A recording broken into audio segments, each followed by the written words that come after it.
just before our 15th wedding anniversary. My husband, Lucas, sat me down and said, "I want a divorce. I'm keeping the house because you can't afford it." His family smirked and nodded, agreeing with him. I stayed calm, stood up, and slid a folder across the table. "You'll love what my lawyer sent me this morning," I said. When Lucas read the first page, his confident look disappeared. His mother screamed, "This can't be happening."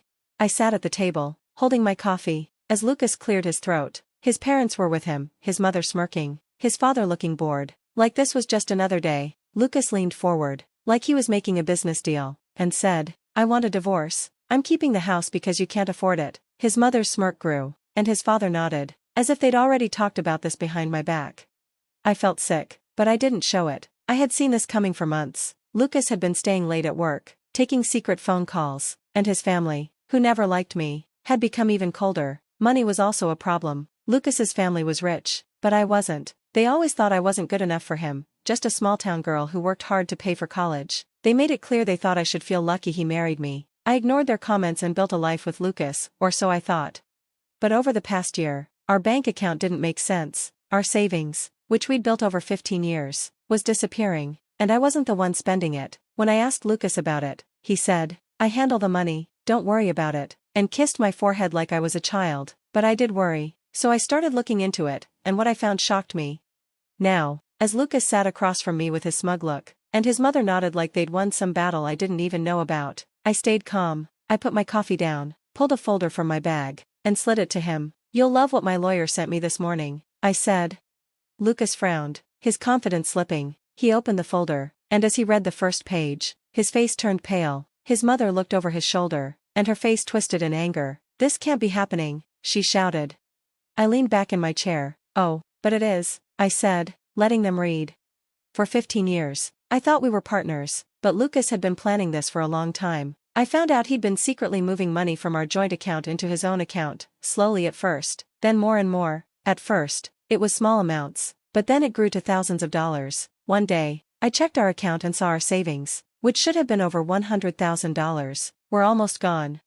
I confronted Lucas. I asked where the money went. He laughed and said, "You wouldn't understand, just let me handle it." That's when I knew he wasn't handling anything. So, I hired an expert to look into our finances. What they found was terrible. Lucas wasn't just moving money, he was gambling it, investing in bad deals, and spending thousands on someone who wasn't me. Even worse, his parents were helping him. The house he thought he'd keep because I couldn't afford it, turns out, it wasn't his to take.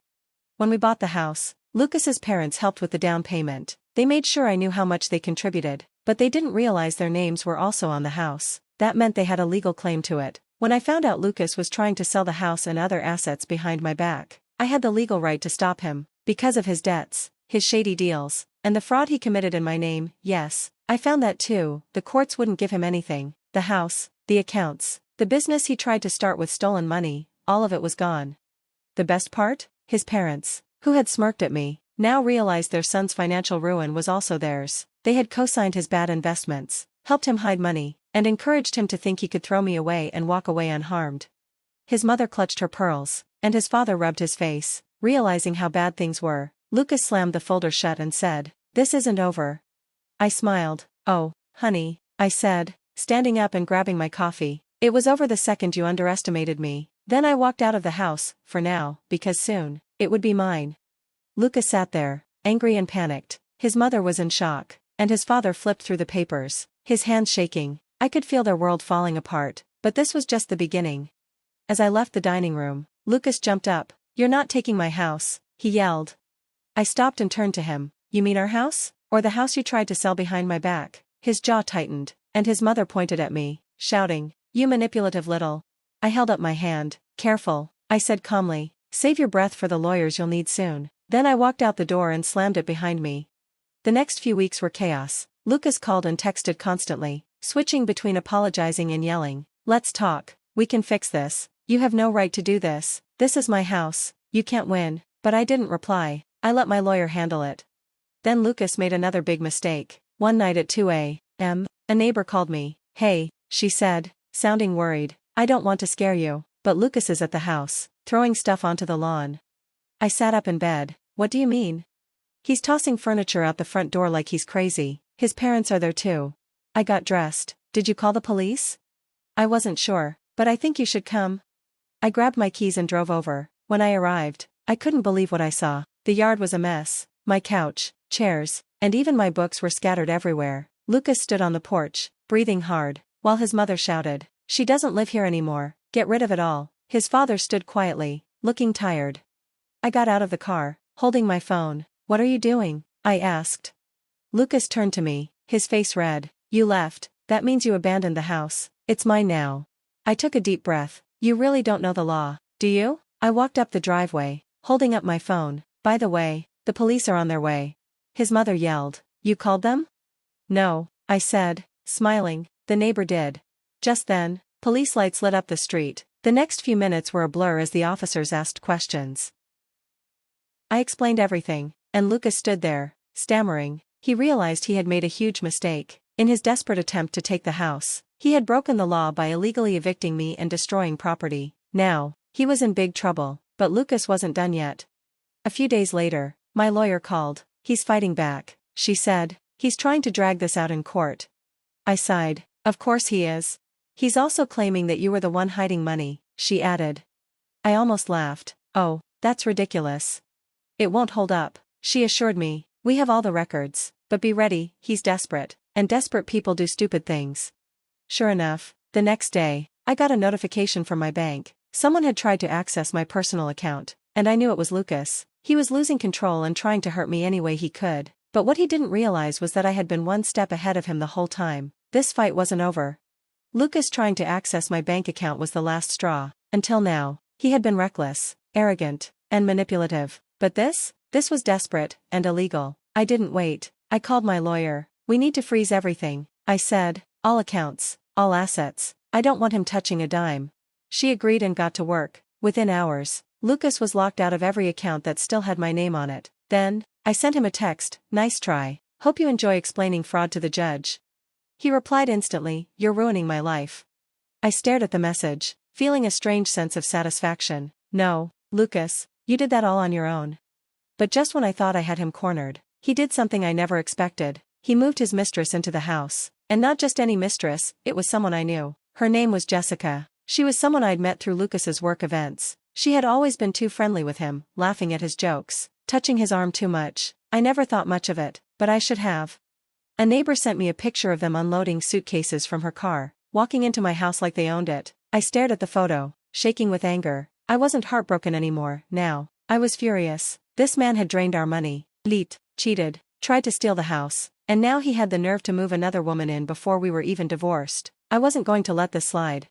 I sent the picture to my lawyer. "We need to move faster," I said. She sighed. "He's digging his own grave. Just let him keep making mistakes." But I wasn't patient anymore. I had been holding on to a piece of information, waiting for the right time to use it. Now was the time. Lucas hadn't just been bad with money, he had been committing fraud in other ways, too. A few years ago, he had taken out a huge loan in his parents' name without telling them. He forged their signatures, used their credit, and then gambled away most of the money. His parents had no idea because he had been making the payments on time, until recently, when he ran out of money. So, I made an anonymous tip. One phone call was all it took. A week later, his parents got a notice from the bank, and then a lawsuit. They were being investigated for fraud. Unless they could prove they didn't take out the loan, they would owe hundreds of thousands of dollars. It didn't take long for them to figure out what Lucas had done, and when they did, everything fell apart. I was sitting in a cafe when I got a message from Lucas's mother. "You did this. I hope you're happy." I smirked and sipped my coffee before replying, "No, Lucas did this. You just covered for him too long." That night, Lucas called me. I let it ring. Then he texted, "We need to talk, please." I ignored it. An hour later, another text came, "Jessica left." I read it twice, then another one, "My parents aren't speaking to me." And finally, "Are you happy now?" I leaned back in my chair, staring at the screen. For the first time in a long time, I felt free, but this wasn't over yet.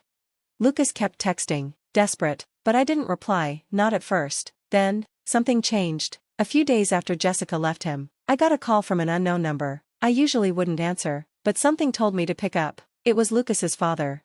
"You need to come to the house," he said, his voice tense. "No," I said. "Why would I do that?" There was a long pause. Then, in a tone I'd never heard from him before, he said, "Please." I didn't know what to expect when I got to the house, but it wasn't this. The lawn was overgrown. The front door was open, and inside was a mess. Furniture was overturned, the walls were damaged, and in the middle of it all, Lucas sat on the couch, a half-empty bottle of liquor on the table. He looked pale and hollow. His mother stood by the door, arms crossed, trying to stay away from the chaos. His father sat across from Lucas, looking exhausted and defeated. I took a deep breath. Why am I here? Lucas looked up at me, and for the first time, I saw fear in his eyes. I lost everything, he whispered. I didn't say anything. He let out a bitter laugh. Jessica took what little money I had left. My parents are being sued. The house, it's not mine anymore, is it? I just stared at him.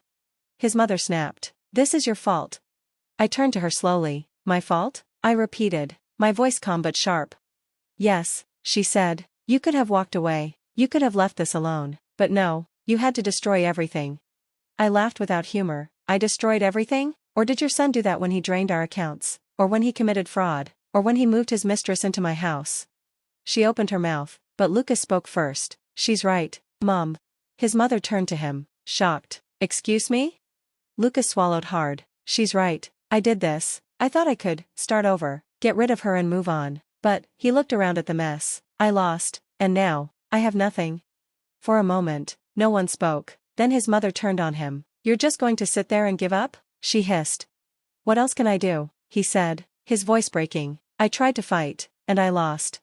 His father, who had been quiet, finally spoke. Maybe it's time you stop blaming her and start accepting the consequences of your own choices. His mother turned on him. You're taking her side now? His father sighed. I'm not taking anyone's side. I'm just tired. And for the first time, I saw it. He was tired of covering for Lucas, tired of excusing him, tired of the mess. Lucas's mother stormed out, slamming the door behind her. Lucas rubbed his face. She'll never forgive me, he muttered. She'll never forgive me, I corrected, because it's easier to hate me than to admit she raised a failure. Lucas flinched but didn't argue. I looked around the house. I assume this means you're not going to fight me in court anymore. He sighed. What's the point? That's the smartest thing you've said in years. He gave a bitter smile. Figures, I'd only get smart once I've lost everything. I didn't reply. Instead, I pulled out a set of documents from my bag and placed them on the table. The final agreement, I said. Sign it, and this all ends today. Lucas stared at the papers, then picked up the pen and signed. Just like that, it was over. In the end, the house was mine, legally and officially. Lucas moved out the next day. He packed up the little he had left and left without saying a word. His parents? His father seemed relieved it was over, but his mother? She refused to even look at me. That was fine, she wasn't my problem anymore. Jessica? She disappeared. Last I heard, she had taken the last bit of money Lucas had and moved on to her next target. As for me, I stood in my empty house, looking around. It felt different now, lighter, like the weight of my past was finally gone. I thought I'd feel like I'd won, but instead, I just felt tired. 15 years. That's how long I spent building a life with someone who, in the end, treated me like I didn't matter. 15 years of love, loyalty, and hard work thrown away because of greed. But as I stood there, I felt something I hadn't felt in a long time, hope. For the first time in years, my future was mine alone, and that was worth more than anything Lucas had ever taken from me.